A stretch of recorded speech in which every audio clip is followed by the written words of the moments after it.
Setelah 6 hari di Thailand bersama Farah, Kyle akhirnya memutuskan untuk kembali pulang hari ini. Ia tak mau membuat orang di rumah curiga, termasuk istrinya yang hendak kembali besok dari Raja Ampat. Kamu boleh liburan dulu di sini, tapi Daddy sore ini harus pulang. Besok Mami kembali dari Raja Ampat.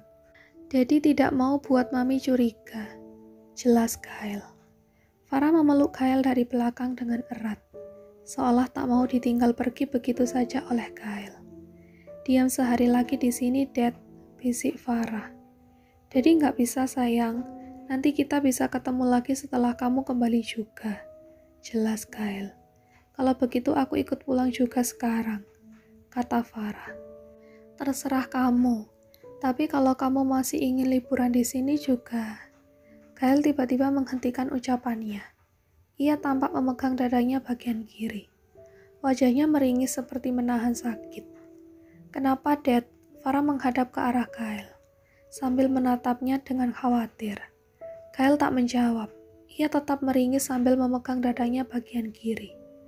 Farah lantas mengarahkan Kyle sejenak untuk duduk di atas ranjang. Daddy mau minum air dulu? Tanya Farah. Kyle menganggukkan kepalanya.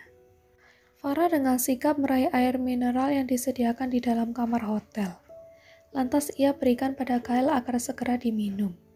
Kyle meneguk air mineral tersebut dengan perlahan. Sekarang ia jadi sedikit lebih tenang, tapi dadanya masih terasa sekali nyerinya. Di sini sampai besok, baru setelah itu kita pulang, Dad, tawar Farah lagi. Kyle menggelengkan kepalanya. No, Daddy akan tetap pulang hari ini. Farah jadi malas berdebat lagi untuk meminta Kyle tetap bersamanya sampai besok. Ia pun menjauhkan dirinya dari Kyle. Tahu diri kalau posisinya memang tak pantas diperjuangkan. Kenapa lagi sayang? Tanya Kyle yang perlahan mendekat ke arah Farah. Aku lupa, aku bukan prioritas. Jadi wajar kan kalau Daddy lebih mementingkan keluarga Daddy daripada aku, ucap Farah. Kyle melingkarkan tangannya di pundak Farah dari belakang. Maafkan Daddy, Farah sayang. Daddy janji, setelah pulang dari Thailand, Daddy akan lebih sering menemui kamu. Jangan cuma janji, Dad. Oke, akan Daddy buktikan. Sejurus kemudian, Kyle meraih sebuah benda di dompetnya, lalu menyodorkannya pada Farah. Sudah Daddy buat dengan namamu. Ya, memang untuk saat ini mungkin kamu masih ada uang dari penghasilan toko perhiasanmu. Tapi ini Daddy anggap sebagai warisan Daddy untuk anak perempuan Daddy tersayang. Isinya $2 juta. Farah sedikit gemetar begitu ingin meraih kartu debit yang disodorkan ke arahnya tersebut. $2 juta, Dad? Tanya Farah lagi untuk meyakinkan. Kyle mengangguk. Buku tabungannya ada di tas Daddy. Kamu bisa membuka bisnis baru dengan uang itu. Pergunakan dengan sebaiknya ya. Farah spontan memeluk Kyle dan menyandarkan kepalanya di dada Daddy-nya itu. Entah mengapa rasanya hari ini Farah ingin berlama-lama lagi bersama Kyle. Memeluknya lebih lama. Mendengarkan detak jantungnya di dadanya ini lebih lama. Thank you, Dad, for everything, bisik Farah. Kyle membalasnya dengan anggukan. Jadi jangan ngambek kalau Daddy pulang hari ini ya. Kan sudah Daddy berikan tabungan, ucap Kyle. Farah masih mengeratkan pelukannya. Masih ngambek kalau belum diberi hadiah perpisahan hari ini. Kyle tersenyum mendengarnya. Kalau begitu, akan Daddy beri hadiah perpisahan hari ini. Tolong siapkan tenaganya. Setelah kepulangan Kyle, Farah menghabiskan liburannya di Thailand sendirian. Menikmati hari santainya di sana tanpa beban. Sesekali Kyle menelponnya dan memberi kabar. Tapi sudah sekitar 2 hari ini Farah tak mendapatkan kabar lagi dari Kyle. Pasti dia sibuk dengan Mami. Farah menghela napas dengan kasar sambil melihat layar gawainya. Tak ada kabar dari Kyle, dan bahkan nomornya tidak aktif selama 2 hari ini. Farah menebak, mungkin saja kini giliran Kyle untuk berlibur dengan istrinya. Pastinya Kyle tak mau diganggu dulu, karena sudah bosan hampir 2 minggu di Thailand. Farah pun memutuskan untuk kembali pulang siang ini. Ia bahkan sudah hampir 2 minggu juga meninggalkan toko perhiasannya. Sebelum kembali pulang, Farah melewati sebuah toko perhiasan besar di dekat tempatnya menginap. Ia masuk sejenak ke dalam toko dan melihat-lihat isi di dalamnya. Desainnya sangat unik. Bahkan ukuran toko ini juga jauh lebih besar daripada milik Farah. Farah jadi tertarik untuk membuat toko perhiasan yang lebih besar lagi. Ia mau mendesain sendiri perhiasan yang ia inginkan. Membuat perhiasan dengan nama Farah menjadi terkenal dan banyak diketahui oleh orang. Uang yang diberikan Daddy untukku mungkin cukup untuk modal awalnya. Gumam Farah saat melihat deretan kalung emas yang berjajar di etalase toko itu. Tidak, jangan pergunakan uang itu dulu. Bisa aku simpan untuk nanti. Aku akan memutar uang di toko. Aku akan mendesain sendiri semua perhiasan milikku.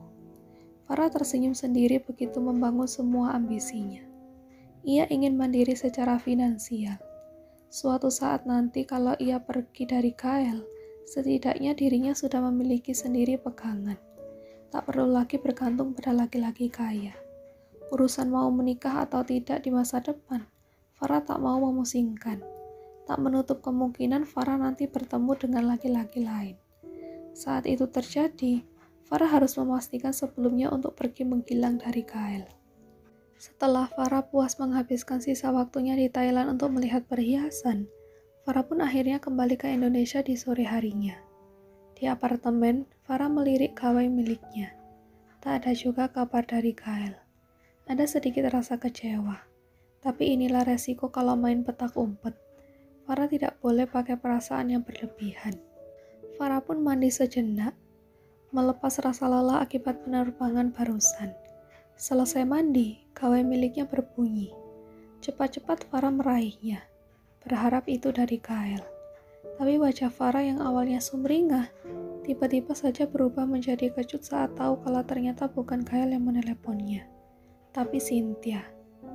Halo, sapa Farah duluan. Rah, kamu udah balik dari Thailand belum? Kenapa liburannya lama bener sih? Cecar Cynthia langsung. Aku baru aja pulang nih. Ada apa? Kangen. Aku sudah belikan kamu oleh-oleh. Ucap Farah sambil meraih kalung emas dengan liontin huruf S. Tadi Farah membelinya saat di toko perhiasan di sana. Begitu melihat huruf S, Farah langsung ingat dengan Cynthia. Wah serius, kamu beri aku oleh-oleh apa? Tanya Cynthia penasaran. Rahasia, jawab Farah. Cynthia mendesis kesal. Farah berhasil membuatnya penasaran. Aku mau cerita sesuatu sama kamu, Rah, kata Cynthia kemudian. Apa? Aku sudah resmi bercerai dengan Andre. Farah bergeming, tangannya sedikit gemetar mendengar kata-kata tadi. Cerai? Iya, sementara hak asuh anak ada padaku, dan Andre tetap bertanggung jawab untuk menafkahi anak-anak. Jelas Cynthia. Biarpun Farah cukup kaget dan sebenarnya ikut sedih juga mendengar temannya yang bercerai. Tapi dari nada suara Cynthia, terdengar jelas seperti ada kelegaan. Farah tahu ini pasti berat untuk Cynthia. Apalagi ia memiliki 3 orang anak yang masih kecil. Mungkin memang ini adalah yang terbaik untuk Cynthia. Daripada pernikahannya harus selalu diganggu oleh pihak ketiga. Lagi Farah tertegun. Rasanya seperti berkaca pada dirinya sendiri, kalau dirinya juga duri tajam di rumah tangga Gael dan Naomi. Farah tiba-tiba saja memikirkan betapa jahatnya dirinya. Pasti Naomi akan merasa hancur juga kalau tahu suaminya berselingkuh lagi dengan orang yang sama seperti dulu. Ngomong-ngomong, apa kamu sampai sekarang masih lost kontak dengan Daryl? Tanya Cynthia tiba-tiba. Masih, kami tidak ada saling menghubungi lagi. Kenapa? Oh, enggak. Aku kemarin sempat ke rumah mantan suamiku untuk mengambil barang-barang anakku yang tertinggal di sana. Tapi dia tidak ada di rumah. Katanya sedang pergi melayat. Apa kamu sudah dengar berita duka? Berita duka? Apa?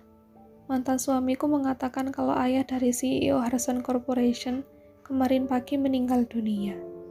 Itu artinya ayah Daryl kan? Farah bergeming. Ia berusaha mencerna kata-kata Cynthia barusan. Kamu pasti sebelumnya sempat bertemu dengan ayahnya kan? Tanya Cynthia lagi.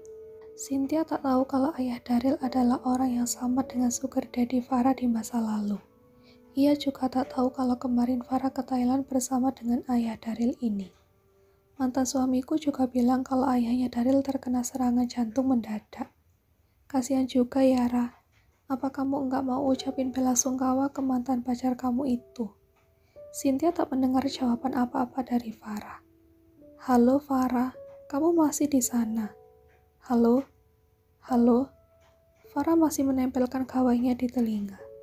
Lidahnya keluh. Tubuhnya terbujur kaku mendengar berita mengejutkan ini.